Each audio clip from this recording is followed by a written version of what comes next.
Hello, everybody. Denver Riggleman here. Denver After Dark, Sunday Night Live. It's great to see everybody. I do love our intro. I know I say it every week, but it is great.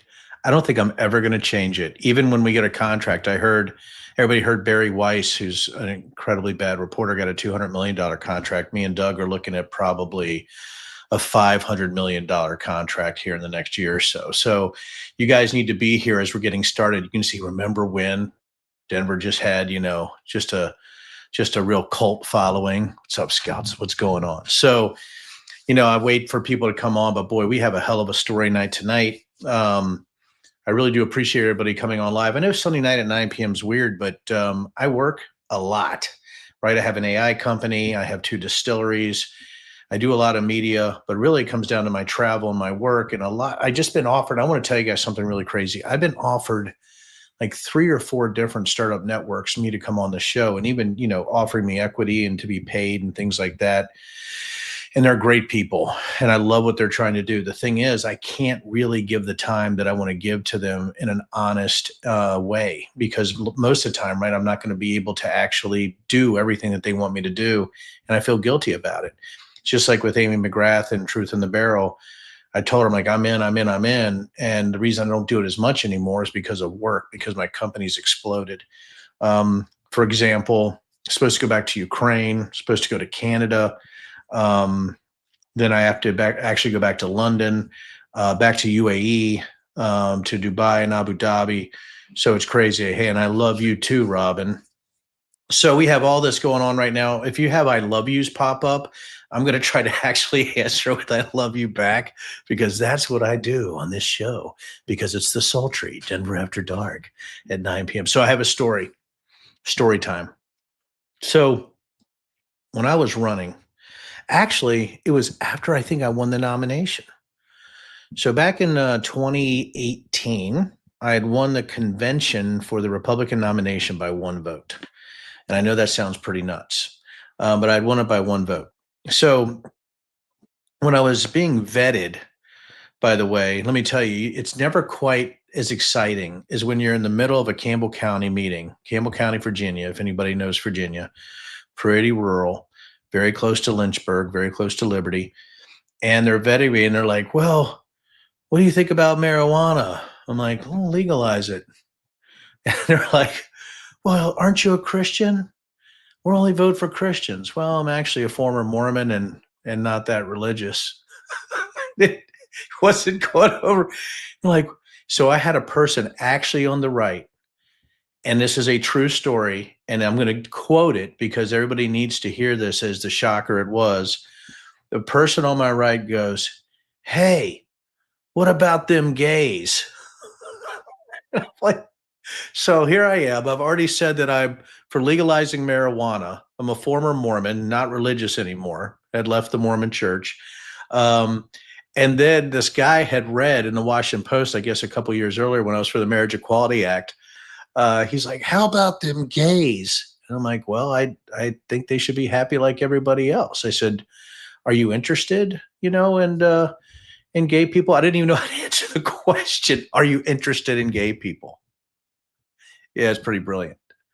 So there was a huge meeting. I was in another meeting, and we were talking about the Second Amendment. Now, I'm a Second Amendment supporter, right? I love to hunt, I love to shoot, I love all these types of things, right? However, I'm not insane. So anyhow, so we have this meeting, and we're at a meeting, and there's the 1986 Gun Control Act, right? And the 1986 Act was still pretty liberal, it was pretty widespread, but it did stop anybody from buying fully automatic machine guns after the time, right, that it was enacted in 1986. So now think about this, guys. This law allows just about everything. If you go just check out the 1986 Gun Control Act. So anyway, so I'm sitting there and I have somebody raise their hand in the front and goes, well, I'll vote for you. And now there's got to be 100 people in there. He goes, well, I'll vote for you if you go in and repeal the 1986 Gun Control Act. Well, okay. There's a lot of things you got to do to get something to a vote. Has to go through committee, right? You have to pull deals. You have to get the language correct. You have to go through leg affairs. You have to do all these things in order to repeal something or to have a new act on the books. However, what if you don't agree with it like I did? So now everybody starts clapping. They're all clapping like, yeah, we all want fully automatic machine guns. It's a true story. Now I'm sitting up there and I have a conundrum, right? As a GOP candidate and deep red Virginia. Do I lie? Yeah, sure. Let's repeal the 1986 Gun Control Act. It's going to be easy. This will be great. Yeah. How popular would I be with the sane? Let's do that. But everybody was just for it. So this is what I actually had to do. So I'm sitting up there and I said, hey, I said, do you want a congressman that looks stupid? And they're like, no, no. Okay. I said, if I go up there and try to do this, you do understand Virginia's a unique place. We're not going to get the Gun Control Act in. And whether I supported it or not, I could do much more by helping with rural broadband, getting us connected and helping us with healthcare and education. I said, if I go up there and try to repeal the 1986 Gun Control Act, I'm going to be in the minority most likely. It's during the blue wave. I'm going to be in the minority most likely. I said, I would look stupid and I can't actually do something stupid right off the bat in order to make it happen. Yeah, that's how I got out of it, guys. Freaking ridiculous, right? What you have to do. You're like, Denver, wait a minute. You gave like a political answer, but you sort of told him the truth. Yeah, that was the tough thing, right? When I was doing all this. So, same meeting, I figured I sort of escaped this thing and that I was so smart, just so smart that there couldn't be a question that could stump me after that. No way. Not this guy. So somebody raises their hand and go, hey, how about them red flag laws? You're not for red flag laws. Now, here's the issue. Virginia already had, and the federal government, I don't know if you guys know this, already had red flag laws on the books. I don't know if you guys even know this. They're really not enforced too much. And we can go into this like another one. If you guys want to hear about my knowledge of the Second Amendment, red flag laws, all that stuff, it's sort of comprehensive. I might have, some real strong hillbilly DNA, but I do have an IQ above morons. So anyway, so here we go. I said, well, and I remember, back then I actually knew that this question I thought would come. And I'm like, hey, red flag laws are sort of still already on the books. I said, but I am for initial vetting, especially if there's, some kind of record that somebody has, right? They've already proven themselves to be mentally unstable, things like that. And people in the crowd are like, it doesn't matter if you're crazy, if you never did any violence, it doesn't matter. I didn't even know how to answer. You get to a point that you have a very difficult time with all this. And when you're looking at the people out there who are owning weapons, it's interesting that those who think there should be red flag laws, I'm going to tell you, out of the 100 people in there, if it was an IQ test for the Second Amendment, wouldn't have been a whole lot of guns being owned. You know what I'm saying? So, so we have all this happening right now, and this churn of the Second Amendment, and the Second Amendment should be completely unlimited. So what I'm getting to, the baseline here, there should be no limits on the Second Amendment. Anybody can own a gun. That's it. I even had those in our party who really thought that after a certain amount of time, domestic abusers should be able to get guns back at a certain time.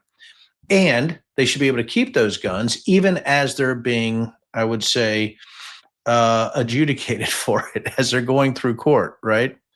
That's pretty interesting.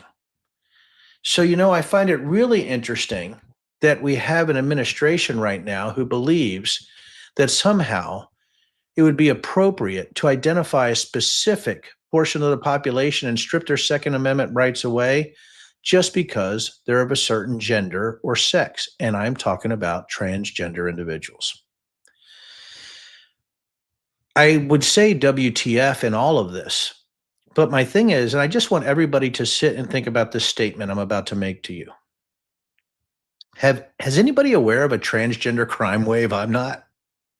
I mean, do we have transgender people riding through the streets, breaking down windows, screaming, with baseball bats and fully automatic machine guns going through town, raising up on their shoulders, throwing their hair back. You know, I don't think so. I don't think so. And I don't think there's going to be a transgender crime wave, because I will tell you this. I don't know if we've had an army of drag queens with guns that actually have come out. Oh, goodness. Maybe. I don't know. I don't think we have, right? Now, Doug, that I don't know if that was. I don't think that's actually nonfiction. I think that was fiction from a movie. So I don't want people to think we actually took that picture in the act of something happening. Just want everybody to know that. Actually, I thought it looked pretty cool. And so here's where we're at, right?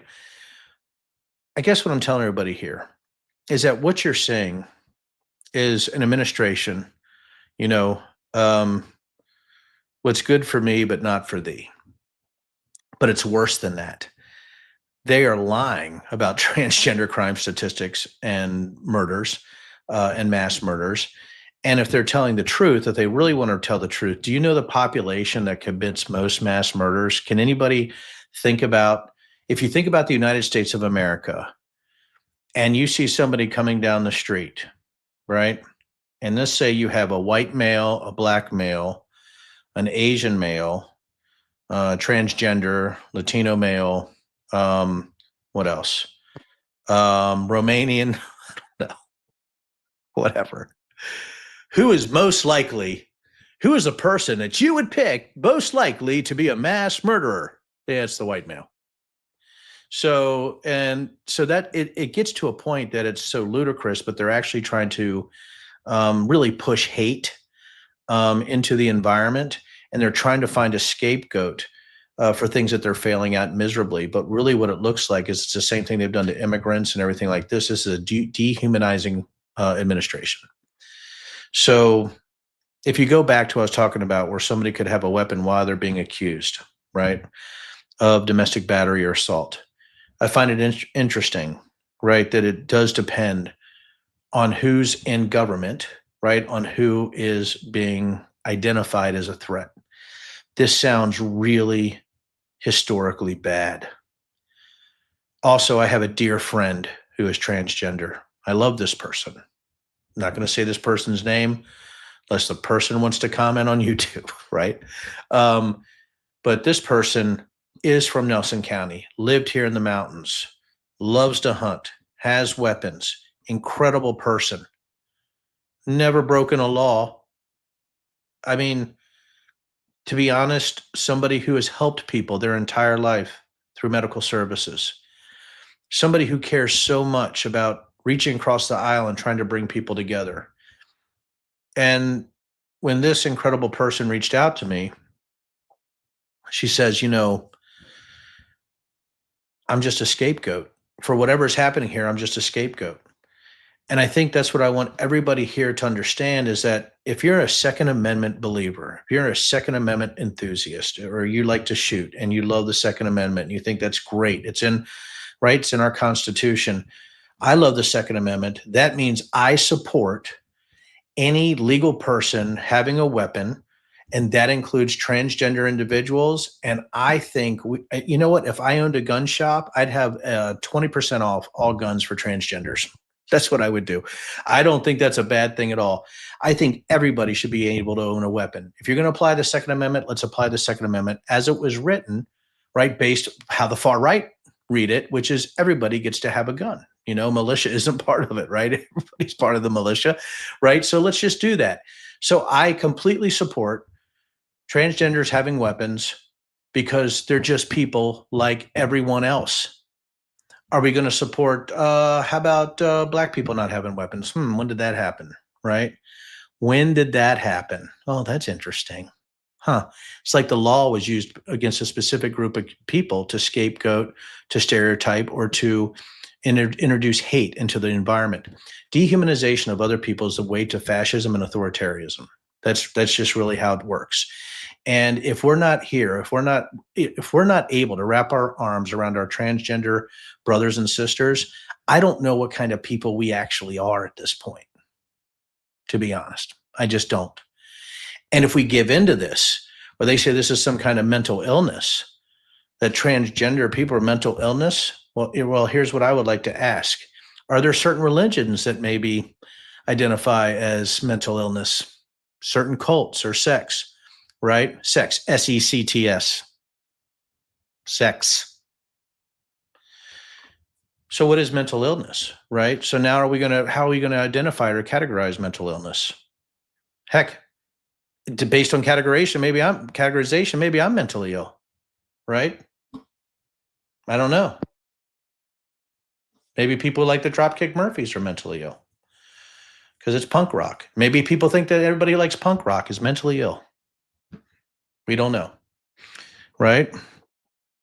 Listen, unlike everybody's different gods, transgenders actually exist. Woo! Woo! I'm sure that'll be played when I run for president in 2028. So here we go. I'm sorry that I get a little bit angry about it. I'm sorry I get a little bit passionate about it, especially when there's people that you love and you respect that are affected based on things that are entirely untrue. So yes, I did go there, Tim. So I wanted to start with that rousing story. So I had 3 or 4 topics. Doug always gets mad at me because sometimes I have too many topics. So he's not mad at me. He just says that Denver, they want to really hear what you're saying.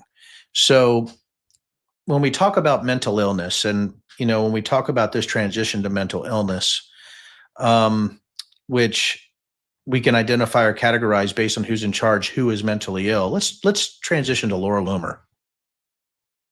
How about that? So Laura Loomer, did you guys know Laura Loomer is the Tulsi Gabbard of the DNI?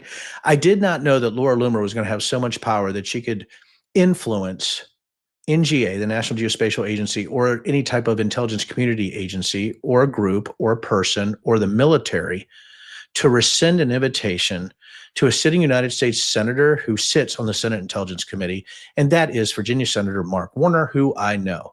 Now, everybody, if there's somebody I don't want it owning a weapon, it's Laura Loomer. Let's just be honest. So here's what I want to talk about.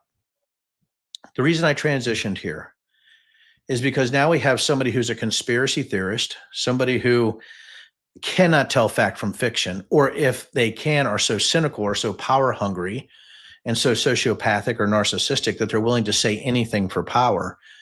And yet right now we have this administration where Laura Loomer is vetting people. And if you remember, the NSA director, Dernza, Tim Hawk, got fired because of Laura Loomer. Multiple individuals have been fired because of Laura Loomer.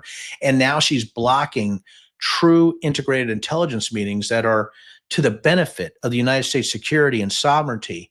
And this stupid idiot is out there dictating who can meet with who. I'm telling you right now, that is unsatisfactory. How about that word, guys? Unsat, military word of the day, right? This is unsat. The thing that I would do, though, is I'm Senator Mark Warner, here's what I'm saying. Well, I'm going to invite you to my Senate offices and see if that gets blocked. Now we're to a point where he cannot actually conduct his oversight constitutional responsibility. Now I'm going to force the issue. So if I'm Mark Warner, and if I was a sitting senator, which you never know, one day, I mean, look at this, the face of a senator. So if I'm a senator one day, what I would do is I would force the issue by inviting him to my offices. And I'd like to see if Mark's going to do that. But I don't know how, when I look at everything that's happening, this thread, right, where people who aren't mentally ill are being actually identified as mentally ill by those who I believe are mentally ill. And then you have those like JD Vance who said they don't give a shit, right? If we attack people in extraterritorial waters or in international waters without any type of real due process. And I'm going to tell a real quick story about that because I hate cartel members and terrorist guys. I'm going to tell you, I bombed a lot of them. Okay. A lot. A lot. So the issue that we have here, though, is that we have people that also are giving insane answers to very specific questions. And that's why you saw Rand Paul get angry also, right? You can't say I don't give a shit as a sitting vice president when you're talking about bombing specific entities right? That might or might not have been doing what they said they're going to do, and then saying they don't have the ability to tell what the intelligence is because it's classified after they've been, planning on signal, right? That's being released to, to journalists all the time. Think about that cascading effect of what I'm talking about when you have the mentally ill or the cynical or the ignorant or the credulous or the stupid or those that are just power hungry making decisions about who's mentally ill or not when RFK Jr. is in the administration. Boom. Let's just throw up the nuke right now because that's what's going on. We have stupid, crazy people calling the sane stupid and crazy, and they're gaslighting. They're gaslighting. It's hard for me not to be enraged that Laura Loomer is part of this administration at all.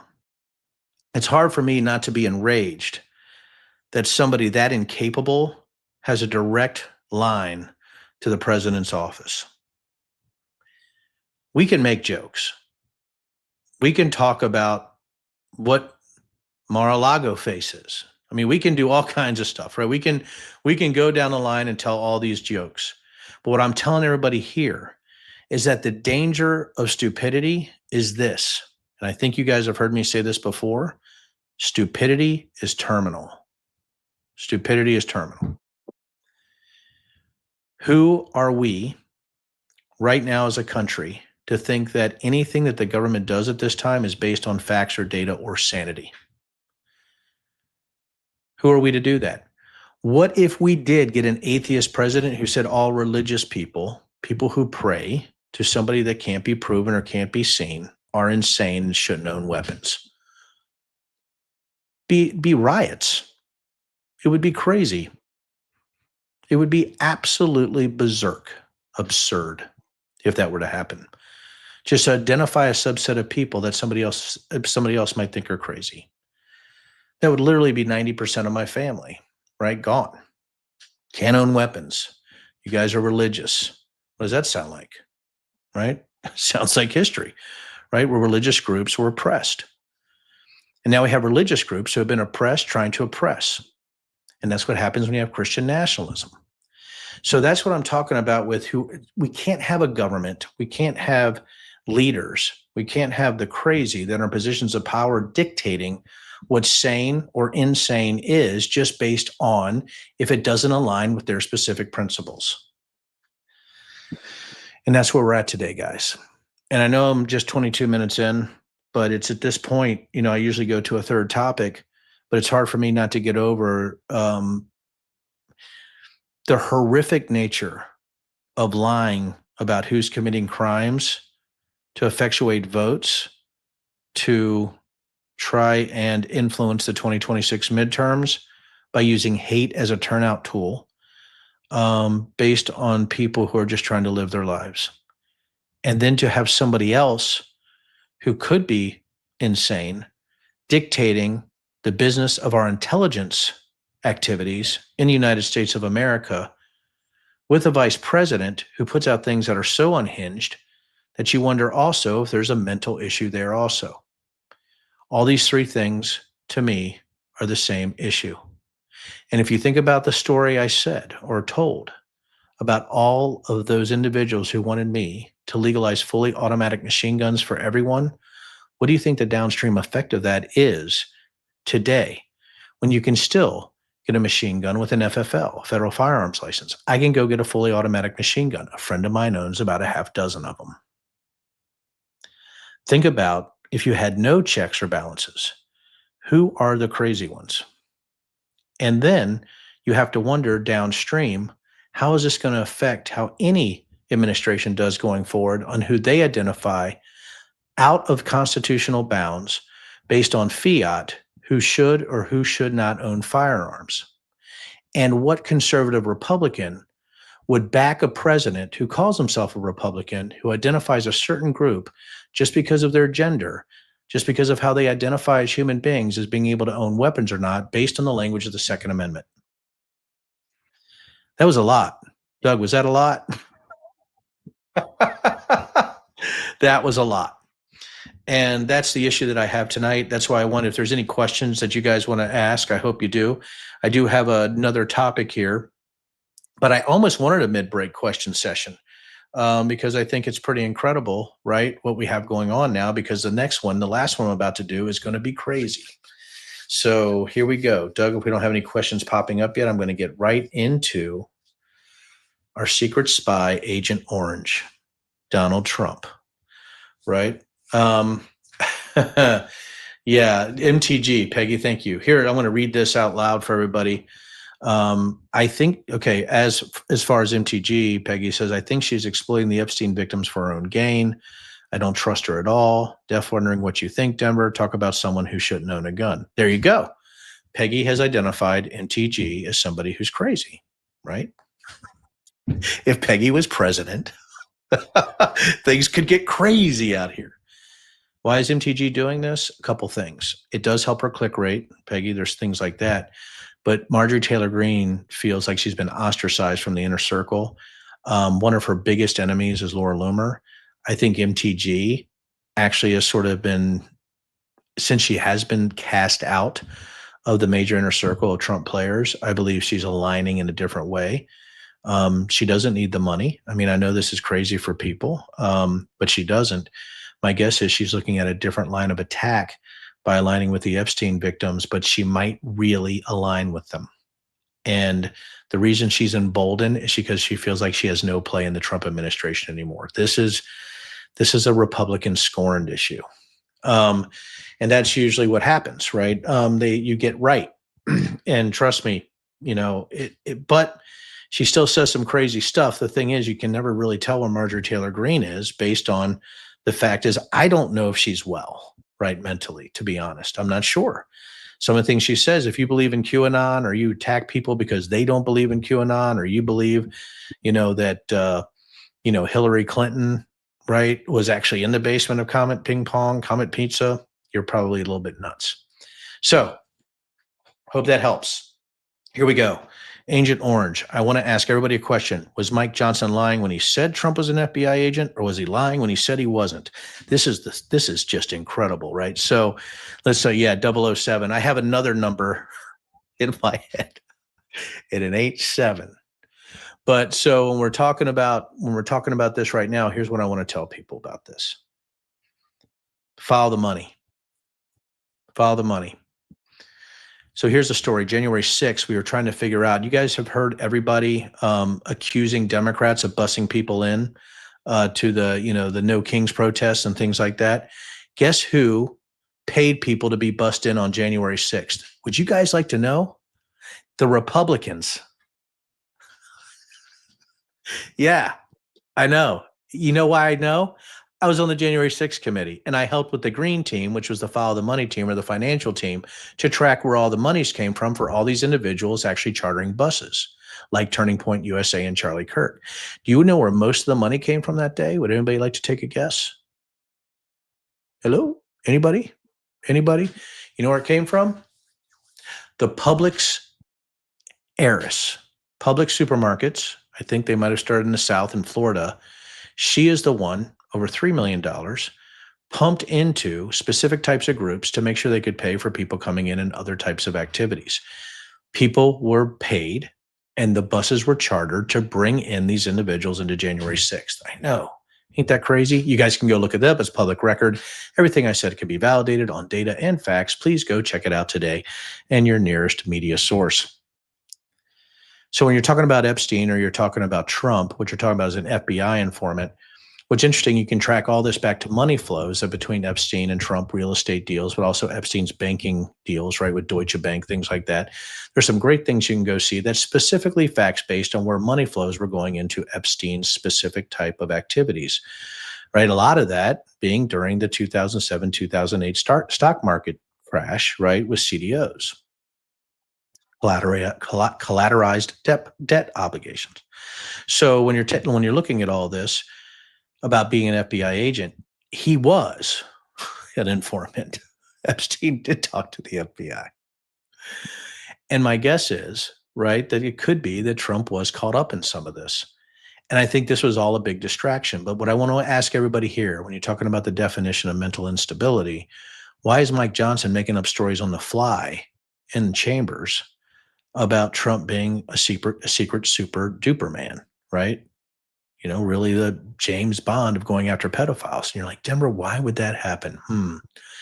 Denver must have an answer when he does this. Yeah, because it's a continuation of the QAnon conspiracy theories where Donald Trump was the one who stopped all the pedophile circles. That easy. That's it.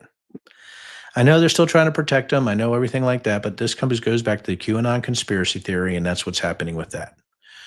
So we have all this happening, all this churn. And when you talk about crazy, think about what Trump's done with the Epstein files, saying he was going to release them, then he didn't release them. Now there are all the redactions. Now there was an FBI informant, just all the churn. As you know, Steve Bannon flooding the zone with shit, and that's all that they're trying to do. So again, I know we started off with Second Amendment, but I think you guys see the thread tonight on Denver After Dark, and I thought that's why this would be bonkers. Is how do you identify mental illness? What is it? What does that look like? Is it just because you don't agree with somebody, or it's because somebody continually lies psychopathically based on data or facts that can't be tracked back to a source, that are completely made up? And what if this person tries to, I don't know, entice others to do coup stuff?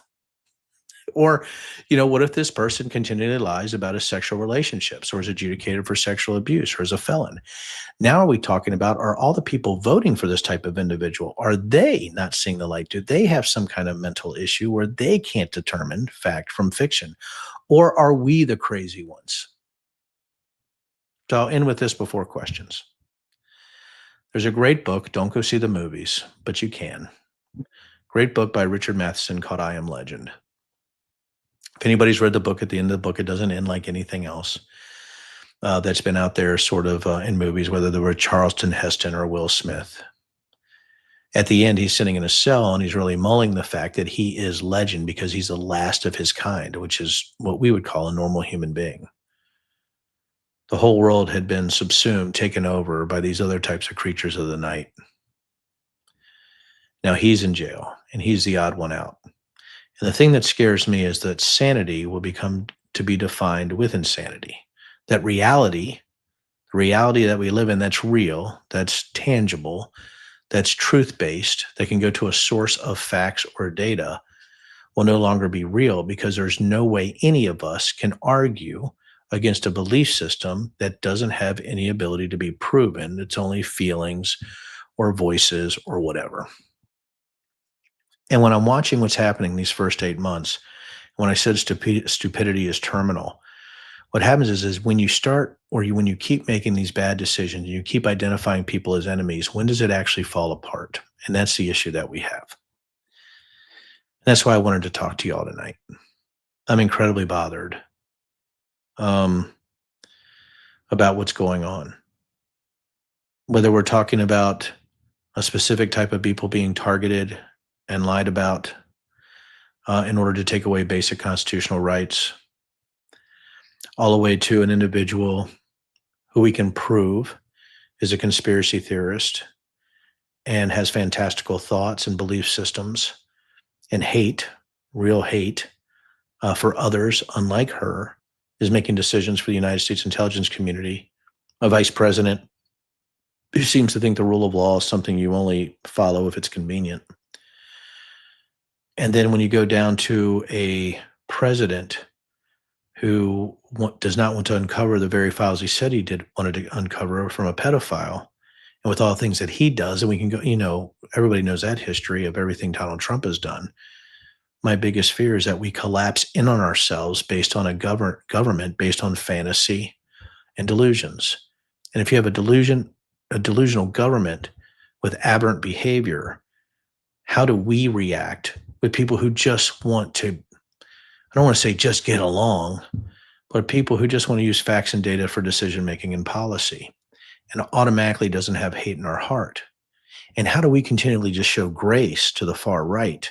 When I was a part of the right, how do I show grace to the people that I've known that are still protecting this thought, this ideal that can't be based on anything concrete or real?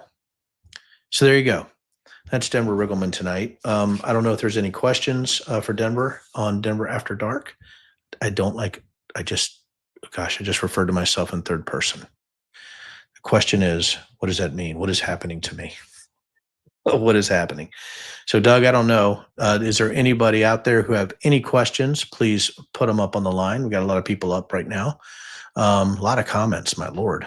Um, but yeah, bring them in, and you can ask me anything. It just doesn't have to be about the topics tonight. Is there anything that bothered you today? Is there anything that you want to ask me about my hair care products or moisturizers? Is there anything about my wardrobe where I like to shop? The kind of razors that I like to use?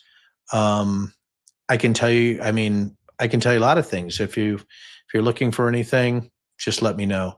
Doug, and you guys know I'm blunt and I'm transparent. Doug said the comments are running slow tonight as far as questions, but there's a bunch of comments. So you don't have to ask me anything. You can just sit there and listen and relax. But if you don't have a lot to ask me, you know I'm not going to take a lot of your time. So I want you guys to have a great night. I want you to think about all this craziness that I just said, which is where we talked about crazy, but also treat people nicely. Treat people great. Oh, there's a bit of a delay. Okay, so we're having a delay on the line coming into our StreamYard, which is going out to everything tonight. So I apologize for that. It wasn't that that the comments were not there. How do we get ready for what's coming? Thomas, goodness, such a great question. You know, when they went after Bolton, Thomas, and when I heard they're going to investigate the J6 committee like me, I had to wonder the same thing. How am I getting ready? And what I'm doing is, for me personally, I have to make sure all my affairs are in order, right? My kids are aware of what's going on. Bank accounts are in order, that my life's in order. Now, there is a lot of people who aren't quite in my position, right, where I have to worry about, these type of things because I have multiple companies, AI companies, I own distilleries. I have a lot going on in my life, and that's why it's Sunday night at 9 because of all this. But how do you get ready? I literally don't know. Because if it's me getting ready, I can only speak for me. But if it's you, right, we got to get ready for the 2026 midterms first, which means you have to be active. You have to be politically active. As far as what you're going to do with your life and how to get ready, that is up to you. If there are people that are threatening you, you have to make decisions about personal protection, right? How are you going to do that? About alarm systems, right? If that's what you're worried about. If you're worried about the political landscape and where we're going and how people are being demonized, it's the type of groups that you want to be involved with. What I will tell you, everybody, is that you can be identified and targeted, but I hope nobody becomes quiet. I hope you continue to do the things you need to do to protect those around you that are being unfairly identified and targeted. I'm not panicked about it. And that's the thing. I have my own issues, right? Based on, being identified and being looked at, maybe to be arrested at some point or to be subpoenaed, and maybe not arrested, to be subpoenaed and things like that. But I do want to let everybody know, I think the best way to be ready is to be forearmed with knowledge and to make sure that you don't fall into some of the same patterns as others and you have the ability to fight back based on what's up here and what's in here. And I think heart and head is where you need to be. And then put your families first and don't let yourself get baited into situations, right, where it's uncomfortable or at some point you might be in danger based on what people are, if you have people in your neighborhood, you have people marching and things like that. Just be smart. We said what we said in the military is just don't be stupid. I hope that helped. Probably not a whole lot, but I hope it did. Please go to the socials, guys. If you want to see more of this, please tell your friends. I'm not going to go out there and be ridiculous and have hyperbolic crap. So please tell your friends. Tell them to lock in, come in, talk to me, comment. Let's get a community of good people together. Denver After Dark's on Substack, right? You can find me. It's very easy. YouTube channel. You guys know you're on here. But specifically, I do think, and me and Doug have to talk about starting a next channel on a Blue Sky channel so you guys can see what Denver After Dark's thinking. I just have to have the time to do it because it is just me and Doug and all the research that we do together. So I hope you guys have a great night. Go to socials, spread the word that the best host on Sunday night, 9 p.m. live, named Denver, is Denver Riggleman and Denver After Dark. You guys have a great night. I'll catch you on the flip. See you this week a couple times, and then next week, maybe we'll have something special for you guys. Maybe like a prize. Maybe get a t-shirt or something, because we're big spenders on this show. You guys have a great night and take care and catch you on the flip. See you. Denver After Dark is out.